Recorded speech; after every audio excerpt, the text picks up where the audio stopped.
Kalau sudah disebut dengan wujud mengenai Tuhan, tidak ada asma lain selain dia telah berwujud. Kalau dia berwujud pada diri, disebutlah pada sifat wujudnya Allah. Untuk mengenal lebih dalam tersebut, kita akan kembali mentadabur diri kita melalui wasilah Allah yang terbesar, kitab yang ditetapkan oleh Allah bernama Kitabul Wa'di, yaitu Al-Ikhlas. Bagaimana Allah memberikan sebuah kekuatan Al-Quran di dalam Al-Ikhlas, himpunan kekuatan semua kodrat ayat. Memang Al-Ikhlas tidak menjadi umul Quran, tetapi adalah ruhnya Al-Quran. Kenapa dinamakan ruh Al-Quran? Karena hayatnya Allah, wujudnya Allah, titian kajian ketuhanan diawali oleh titian kaji marwah terbesar di dalam Al-Quran adalah Al-Ikhlas. Tolong yang merasa suara HP-nya masih hidup, dipencet, dimatikan. Untuk mengkaji ini tidak sembarangan bisa kita melaksanakan pentadaburan. Tolong sekali lagi suara. Tidak semua manusia yang diikhlaskan oleh Allah mengenal kedalaman rahasia Allah pada wujud Al-Ikhlas ke tingkat sir rahasia. Kalau ke tingkat hakikat dibenarkan oleh Rasulullah karena hakikat Allah adalah Muhammad, maka boleh hakikat ini dikaji oleh siapapun. Tapi kalau untuk tersirat, maka sir daripada Al-Ikhlas membuat suatu perjalanan ketunggalan Tuhan dan pernyataan ketunggalannya pada dirinya yang akan maujud dalam bentuk sifat satunya dirinya. Pernyataan dari wahid ke ahad ini adalah perjalanan ketunggalan yang disampaikan sirnya di dalam Al-Ikhlas, yaitu dari wahidnya kepada ketunggalan ahadnya. Tapi kalau perjalanan tersebut dibentuk dengan hakikat, dikaji dengan hakikat di dalam Al-Ikhlas, mendapatkan sebuah wujud pada diri, menjadi amalan Quran, nuzul Quran adalah diri, itu boleh melalui hakikat ahad, ahadah, wahdah, wahadiyah, sampai mengalami masa tajalli, misal rahim dan masa insan. Tapi kalau dalam kajian tajalli tersiratnya Al-Ikhlas, tidak dikaji hakikatnya, tetapi dikaji wujud dan mawujudnya. Wujud dan wujudnya itu yang dikaji tentang dirinya dan dia sendiri. Jamaah yang dirahmati Allah rahimakumullah, memang tidak mudah. Ketinggian rahasia Allah secara tersirat, mengupas Al-Ikhlas dalam hukum tersirat, itu tidak mudah. Perlu bimbingan dan petunjuk kepada yang memberikan dan yang menerima. Perlu adanya petunjuk, pembimbing dan penerima dalam kajian ini. Kenapa? Karena ini kaji terhakikat kepada wujudnya, tapi wujudnya tidak disebut dengan hakikat. Disinilah saatnya kita bagaimana mendapatkan suatu tajalli besar. Bagaimana kita mendapatkan tajalli besarnya Allah, yaitu lenyapnya akunya Allah di dalam wujud rahasianya. Mendapatkan lenyapnya keakuan Allah di dalam wujudnya sendiri.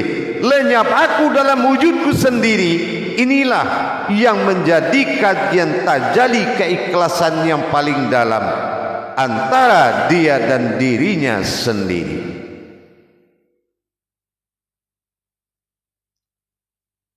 di dalam pengkajian tingkat ma'rifatus sirnya, yaitu kitabul wa'dinya atau kitab tetap,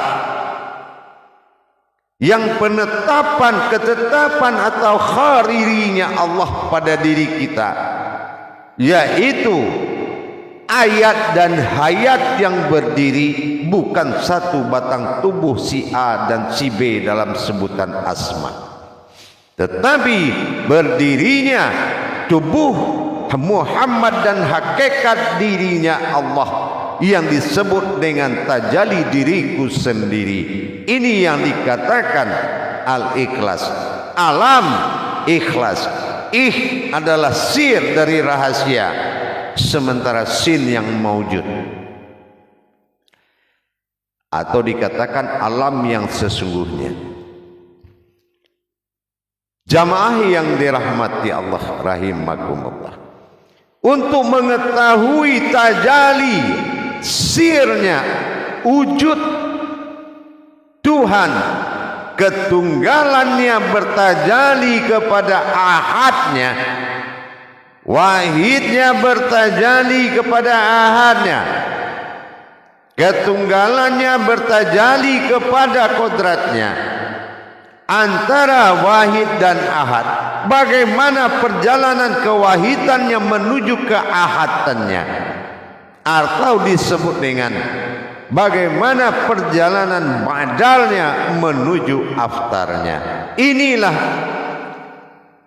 yang dikatakan kitab besarnya Allah disebut Al-Ikhlas, disebut dengan kitabul wa'di, yaitu kitab yang telah ditetapkan untuk hayatnya Allah. Berbeda dengan kitab yang diperjalankan, itu disebut dengan kitabul ta'lib. Kitabul ta'lib itu kodratnya adalah surat An-Nas, yaitu kitab dirinya Allah berwujud manusia, atau dikatakan tajalli dirinya manusia. Tajalli diri berkodrat manusia. Ini berpindah, namanya ini adalah kitabul ta'lib. Tetapi di dalam makom al-ikhlas ini tajalli wahid kepada ahad.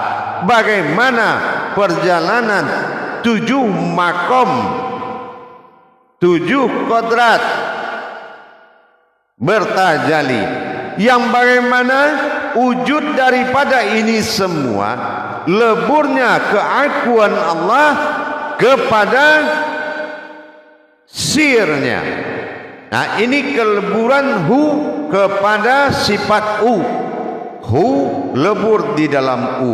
Ingat, ini kalam pertama yang menjadi pokok bahasan.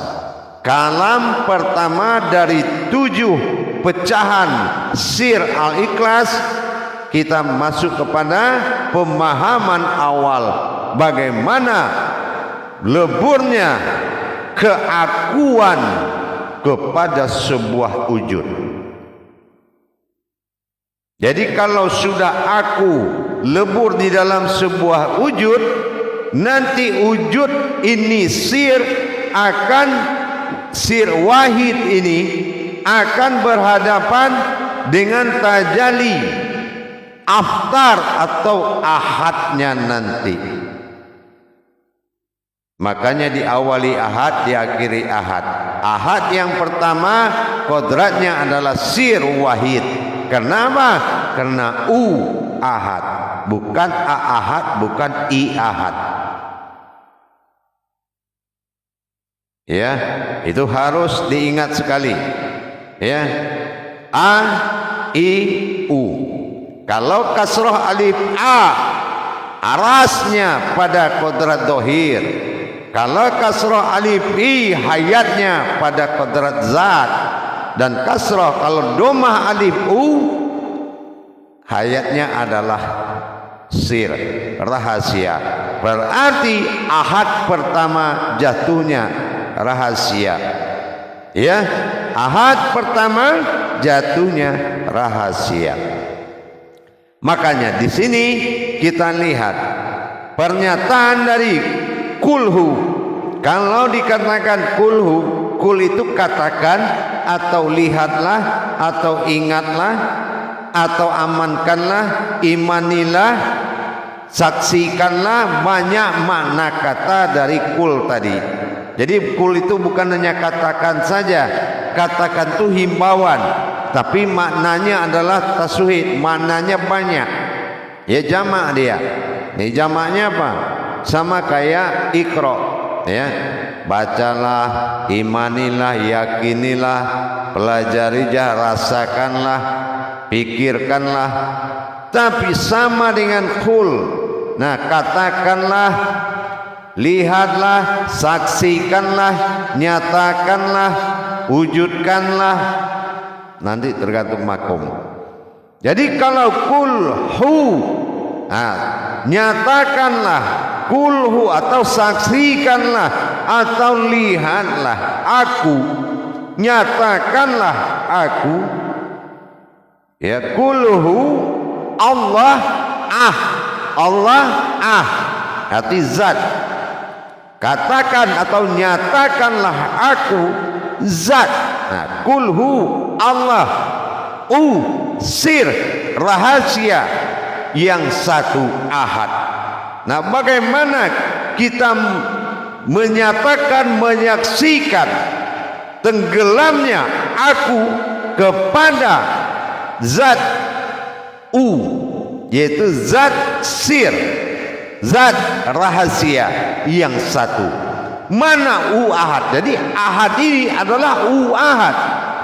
Ya, ahad ini bukan ahad tetapi nya ahad. Itu satu, satunya domah artinya sir, hakikat. Nah, di sini kita harus mengerti wujud yang ada, yang satu yang dimaksud bukanlah ahad atau ihad, melainkan ahad, yang nya berarti ini sir. Ahad satu yang sir, ini wahid. Ini yang makanya ini disebut dengan wahid. Nah, ini pengenalan wawasan lebih awal. Jadi kalau dia masih aku tidak tenggelam kepada wujud sir, maka belum dikatakan dia tunggal. Dikatakan dia tunggal setelah tenggelamnya kepada domah setelah tenggelamnya aras, tenggelam dalam sir rahasia. Nah, di sini ini adalah aras, sementara adalah rahasia atau dikatakan dengan rahasia. Jadi tambah berarti aku juga sampai di sini, cuma akunya sudah sir. Kalau tadi nya Allah zat, masih berkodrat zat. Setelah dia bertajalli ke domah maka jatuhlah wujudnya adalah wahid, ya, jatuhnya kepada wahid yang satu. Wahid ahadnya adalah ahad berarti wahid. Ahad berarti wahid. Ahad berarti wahid. Paham? Nah, jadi ini akan ketemu dengan ahad di belakang nanti. Ya, akan ketemu dengan ahad. Ahad akan ketemu dengan ahad. Kalau ahad dengan ahad, kalau dibaca menjadi ingat itu.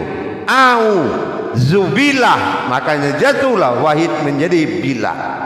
Nah, inilah awal ketunggalan batinnya Allah. Sebelum maujud alifnya dia bersebut bilah. Nah, inilah dikatakan nanti di sini baru ada makom lenyapnya kepada lenyapnya keakuan kepada wujudku sendiri, lenyap di dalam wujud. Nah, begitu kalau kita melihat tajalli daripada suatu ayat yang sangat besar. Ya, kalau besarnya kita sama-sama tahu. Barang siapa yang membaca Al-Ikhlas 3 kali dengan ilmunya, maka Allah berikan hidayah hatam Al-Quran itu 3 kali. Ada sampai 7 kali. luar biasa. Kenapa? Karena ini kitab Allah, sulit untuk mentadaburnya ke dalam. Kebanyakan orang mentadabur ke tingkat hakikat, ahad, ahadah, wahdah, wahdiyah. Tapi kalau tadabur ke tersiratnya, seperti ini jalurnya, nanti kita ini baru wawasan untuk kita pahami. Ya, belum kita melaksanakan tajalinya, masih dalam wawasan yang harus betul-betul matang di dalam pikiran kita.